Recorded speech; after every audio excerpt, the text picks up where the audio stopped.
Olá, voltamos então para o último bloco do nosso programa Livres Ideias. E mais uma vez, lembrando você que o programa Livres Ideias é uma produção do Cenas Pré-Vestibular e Concursos em parceria com a Livraria Café Espaço B. Você pode assistir aos nossos programas toda quinta-feira às 22 horas na TV Vale, no canal 7, com reprise aos sábados, 12h30 e aos domingos às 8 horas da noite. Às 20 horas. Você também pode assistir aos programas passados no nosso site, através do link no YouTube. Nosso site é www.cenasprevestibular.com.br. Bom, a gente encerrou o último bloco, né, Silvia, falando sobre como sair dessa crise, né? De que forma a gente vai conseguir sair da crise. Uma pergunta ousada. Demais. E aí, como é que a gente sai dessa crise? Então, eu acho que esse pensamento vale não só para nós, mas para o mundo todo, né? Grandes economistas do mundo, o FMI também, têm apontado que a saída primordial para a crise é resolver a questão da desigualdade social, da disparidade social, né? Só para vocês terem uma ideia, saiu um dado recente de que 1% da população mundial detém a renda equivalente a de 99% da população. Um dado numérico mais evidente, eu acho que para a gente concretizar essa informação, é pensar que assim, em 2010, 388 pessoas tinham a renda que equivalia a de metade da população do mundo, 3,6 bilhões de pessoas.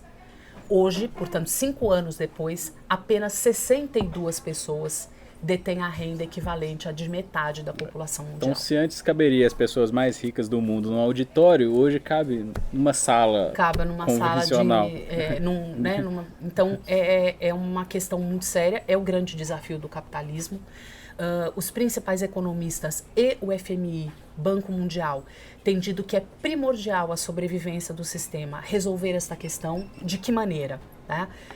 Eles colocam que é importante, primeiro, tentar elevar os salários dos trabalhadores num nível cada vez mais próximo ao dos empresários, resolver a desigualdade salarial entre homens e mulheres. E só na sua primeira frase o presidente da Fiesp já caiu duro no chão. Sim, o SCAF já pegou o pato e, enfim, fez, sei lá. E a terceira coisa, que aí o SCAF vai ter uma síncope mesmo, que eles colocam que é fundamental que se taxe as grandes fortunas. Então, na verdade, que se gere uma sobrecarga de impostos sobre a acumulação de riqueza e não sobre o consumo, que é o que acontece hoje em dia no Brasil, inclusive, né? Então, as grandes fortunas não são taxadas e aí o que acontece? O consumidor é que vai pagando esses impostos, né? Porque cada coisa que você compra tem embutido dentro dela impostos municipais, estaduais, federais e tudo mais. Então, eles colocam que isso é a única forma de sobrevivência do sistema. Sim. Antes que você tenha uma grande ruína. E explicar também o seguinte, que o que tende a tornar isso mais complexo é que no último Fórum Econômico Mundial já se coloca que estamos entrando na 4ª Revolução Industrial, tá? Que seria uma revolução onde haverá uma fusão de todas as novas tecnologias de ponta. Então, tecnologias de robótica interagindo com tecnologias de biotecnologia, com, enfim, né, toda uma complexidade disso. Cada vez já está em pleno desenvolvimento robôs com cada vez mais autonomia, então que tem muito mais mobilidade e autonomia. Recentemente se descobriu uma proteína que pode ser usada no tratamento do câncer e a descoberta dessa proteína não foi feita por cientistas, foi feita por um programa de computador que sintetizou os dados de 100 mil pesquisas. Ou seja, já se sinaliza muito claramente uma substituição de trabalhadores de cientistas, cada vez mais de operários, tá certo? Então, já se fala hoje num primeiro impacto de 7,1 milhões de postos de trabalho que serão perdidos antes do final dessa década, tá? Eles acreditam que mais ou menos 2 milhões desses postos serão recuperados, por pessoas que vão ser incorporadas a trabalho com essas novas tecnologias, nanotecnologia, robótica e tudo mais. Então, e para aquelas que não se adequarem, provavelmente restará o subemprego, né, e trabalhos cada vez mais precários e mal remunerados. E a questão, quando você me faz essa pergunta que é super desafiadora, né, como a gente sair da crise, entender o seguinte, os estudos todos mostram que os mais impactados serão os países emergentes. Então, o Brasil está entre eles.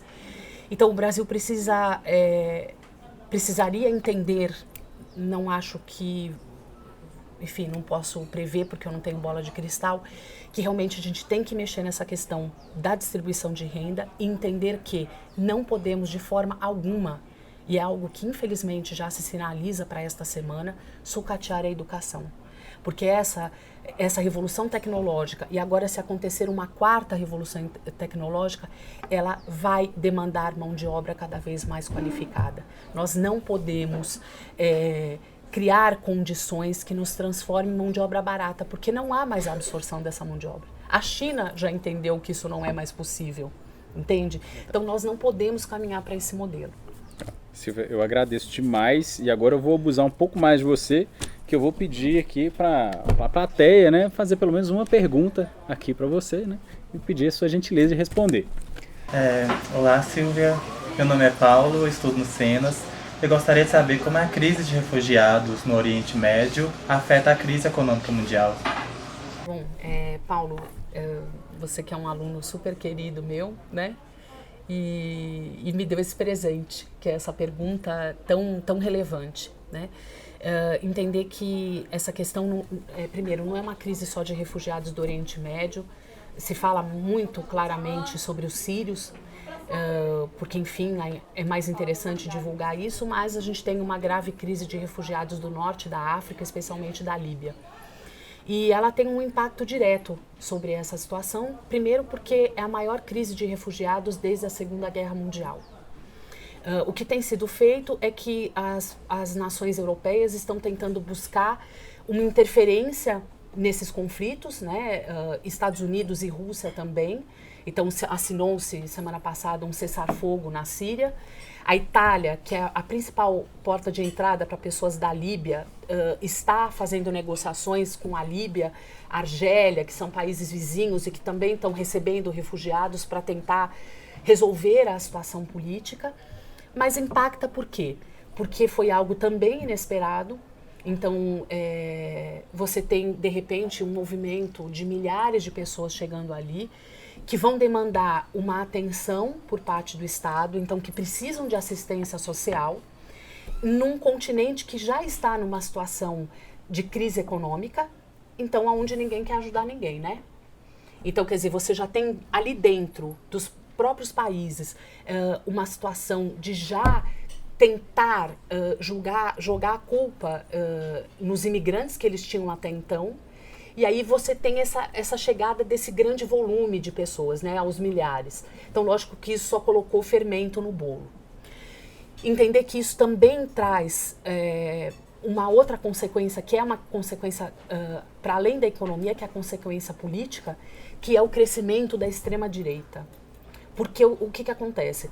Os governos, isso eu acho que é universal, né, se existirem outras civilizações, lá também deve ser assim, eles nunca assumem a sua responsabilidade. Então, assim, estamos nessa situação, por má gestão, eles fazem o quê? Eles vão tentar responsabilizar alguém.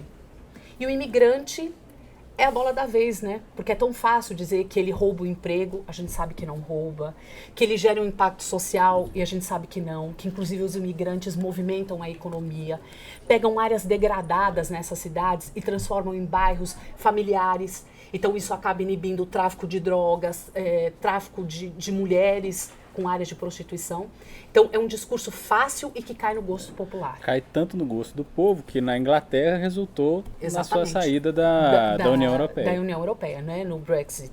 Então, quer dizer, isso também é algo preocupante. Não só ali, Estados Unidos também, o Trump, né, que é um candidato com um discurso muito perigoso. Não tenhamos também ilusão com a Hillary. Tá?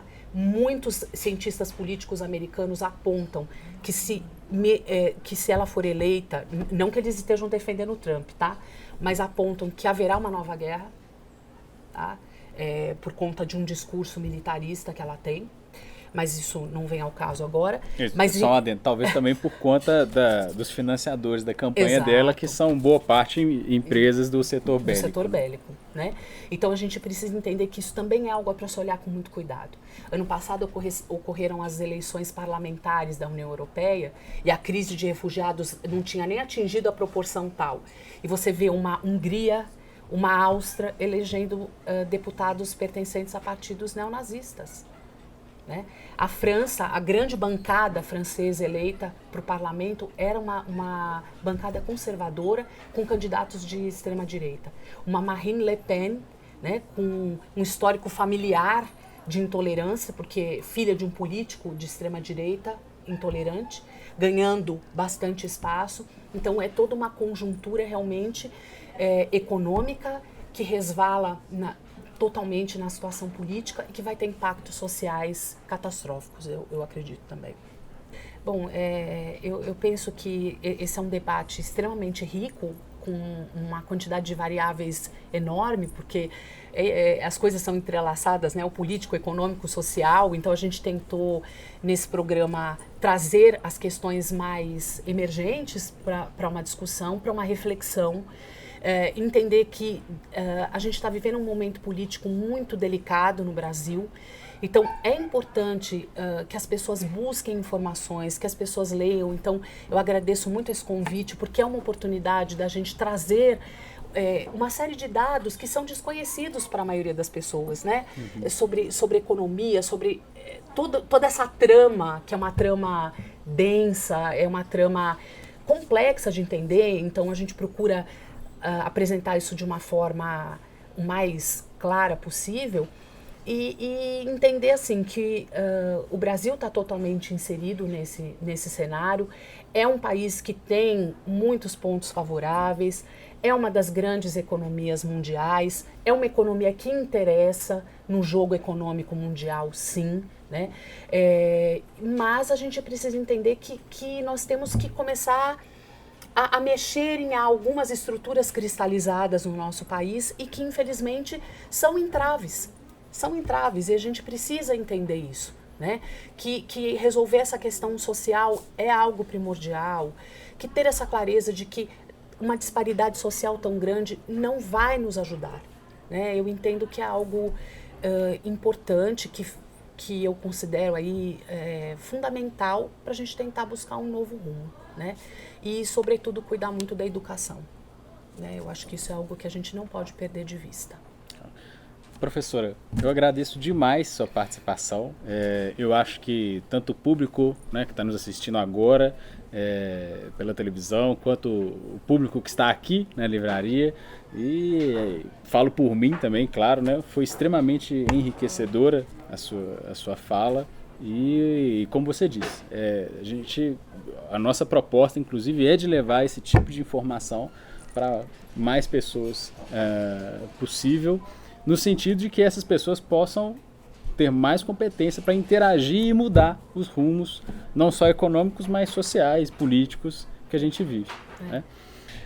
Eu agradeço a você que está nos assistindo pela TV Vale e também pelo nosso canal no YouTube.